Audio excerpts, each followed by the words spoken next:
नमस्कार। जजमेंट समझिए माला दीक्षित से कार्यक्रम में आपका स्वागत है। आज मैं आपके साथ एक बहुत ही महत्वपूर्ण विषय पर चर्चा करूंगी। आज मेरी चर्चा का विषय है डॉक्टर साहब का पर्चा। यानी आप डॉक्टर साहब के पास जब जाते हैं और वो आपकी बीमारी पूछ करके और उसकी जानकारी लेने के बाद जो आपको पर्चा लिख करके देते हैं, जो प्रिस्क्रिप्शन लिख करके देते हैं, आज मेरी चर्चा का विषय वही है। अभी हाल में पंजाब एवं हरियाणा हाई कोर्ट ने एक बहुत महत्वपूर्ण फैसला सुनाया है। उस फैसले में हाई कोर्ट ने कहा है कि डॉक्टर जो भी पर्चा लिखेंगे वो बड़े बड़े अक्षरों में बिल्कुल स्पष्ट और साफ होना चाहिए। हाई कोर्ट ने ये भी कहा है कि भविष्य में ये पर्चा जो है वो टाइप्ड होना चाहिए। और हाई कोर्ट ने ये आदेश इस आधार पर दिया है कि हाई कोर्ट ने कहा है हर व्यक्ति का ये अधिकार है, ये जानना हर व्यक्ति का अधिकार है कि डॉक्टर ने उसको कौन सी दवा प्रिस्क्राइब की है और उसका कौन सा मर्ज पाया गया है।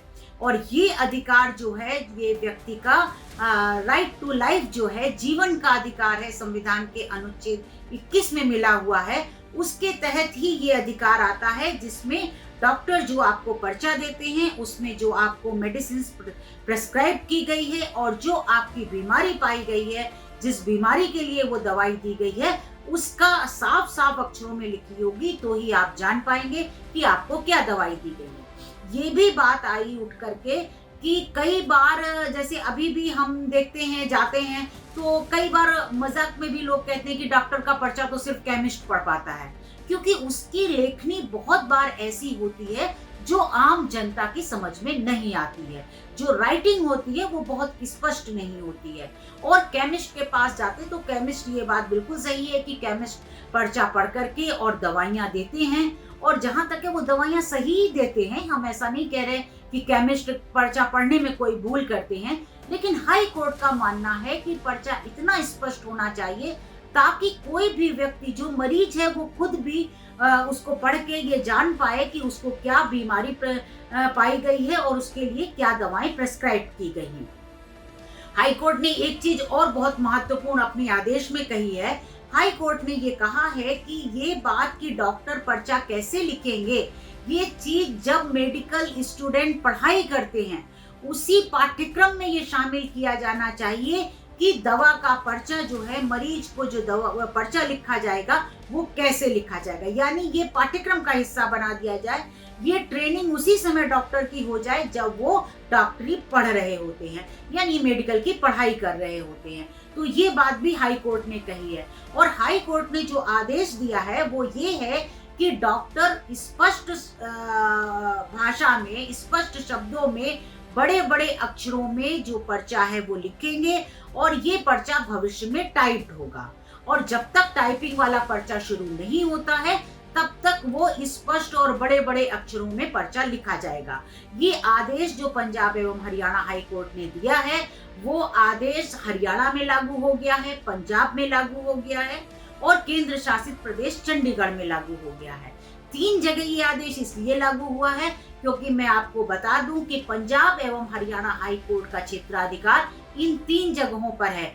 2 राज्यों पर, पंजाब और हरियाणा, इन दोनों राज्यों का एक ही हाई कोर्ट है, पंजाब एवं हरियाणा हाई कोर्ट। और इसके अलावा चंडीगढ़ में ये हाई कोर्ट है और चंडीगढ़ जो केंद्र शासित प्रदेश है उसमें भी यहीं के आदेश लागू होते हैं, इसी हाई कोर्ट के।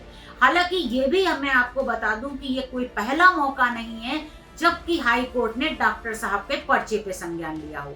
इसके पहले भी एक बार इलाहाबाद हाई कोर्ट ऐसा ही एक आदेश दे चुका है जिसमें डॉक्टर का पर्चा स्पष्ट ना लिखे होने पर चिंता जताई गई थी। उस मामले में एक जुर्माना भी लगाया गया था। इसके अलावा कुछ और हाई कोर्टों ने भी इस पर आदेश पहले दिए हैं। तो अब ये पंजाब एवं हरियाणा हाई कोर्ट का आदेश आ गया है और जिसमें ये कहा गया है कि डॉक्टर जो पर्चा लिखेंगे वो बिल्कुल स्पष्ट होना चाहिए और ज्यादातर ये होना चाहिए कि वो पर्चा टाइप्ड हो। और एक चीज और पंजाब एवं हरियाणा हाई कोर्ट ने अपने आदेश में कही है, वो भी बहुत महत्वपूर्ण है। हाई कोर्ट ने कहा है कि जो पर्चा लिखा जाता है, व्यक्ति का अधिकार है कि वो ये जान सके कि उसको क्या दवा प्रिस्क्राइब की गई है, उसकी क्या मर्ज उसका पाया गया है।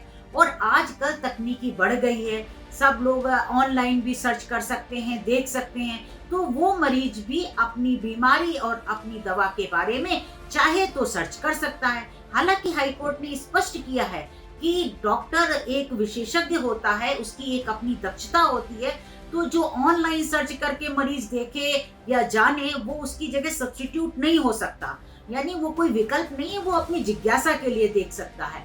और एक चीज और मैं बता दूं कि जो हाई कोर्ट ने ये ऑर्डर दिया है कि पर्चा भविष्य में टाइप्ड होना चाहिए, तो आजकल जो बड़े बड़े कारपोरेट हॉस्पिटल्स हैं उन्होंने ये प्रक्रिया शुरू कर दी है। अगर आप किसी कारपोरेट हॉस्पिटल्स में बड़े में जाते हैं इलाज कराने, ओपीडी में दिखाने भी जाते हैं, तो अब डॉक्टर जो है वो ऑनलाइन आपका देखते हैं, पर्चा जो है वो टाइप करके दिया जाता है और वो पर्चा आपको मिलता है। वो कहीं भी सेंट्रलाइज उस हॉस्पिटल में जब भी आप दूसरे डॉक्टर को भी दिखाने जाते हैं तो पहले डॉक्टर का पर्चा भी अवेलेबल होता है।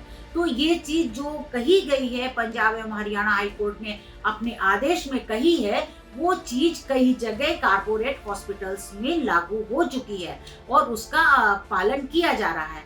लेकिन एक चीज और इस चीज से, इस आदेश से आगे निकल करके आती है कि अभी तक हाई कोर्ट का जो आदेश है वो 3 जगह ही लागू होगा, यानी एक तो वो पंजाब में लागू हो जाएगा, दूसरे हरियाणा में लागू होगा और तीसरे चंडीगढ़ में लागू होगा।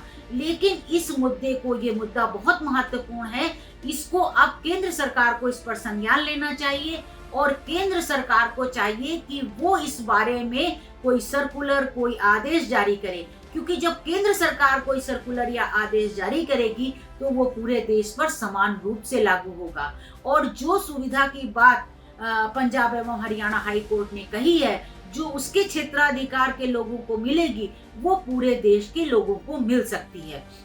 तो ये बहुत महत्वपूर्ण मुद्दा था, इसलिए मैंने आज आपसे इस पर चर्चा की है और हम उम्मीद करते हैं कि केंद्र सरकार भी इस आदेश पर संज्ञान लेगी और हो सकता है कि आने वाले दिनों में कुछ ऐसा आदेश, कोई ऐसा सर्कुलर जारी किया जाए जिसमें कहा जाए कि डॉक्टर जो है वो बहुत साफ शब्दों में स्पष्ट जो है वो प्रिस्क्रिप्शन लिखेंगे, ताकि मरीज या कोई भी व्यक्ति, उसका तीमारदार, कोई भी, वो आराम से उसको पढ़ सके और समझ सके। तो ये अब देखते हैं कि आगे केंद्र सरकार इस पर क्या करती है या और राज्य इस पर कोई संज्ञान लेते हैं कि नहीं लेते हैं, ये भविष्य में देखने वाली बात होगी। लेकिन आज जो महत्वपूर्ण फैसला आया था वो मैंने आपको बताया है और आगे फिर कुछ ऐसा ही महत्वपूर्ण फैसला आएगा तो मैं उससे आपको जरूर अवगत कराऊंगी। आप इस कार्यक्रम में मेरे साथ जुड़े रहे, इसके लिए धन्यवाद।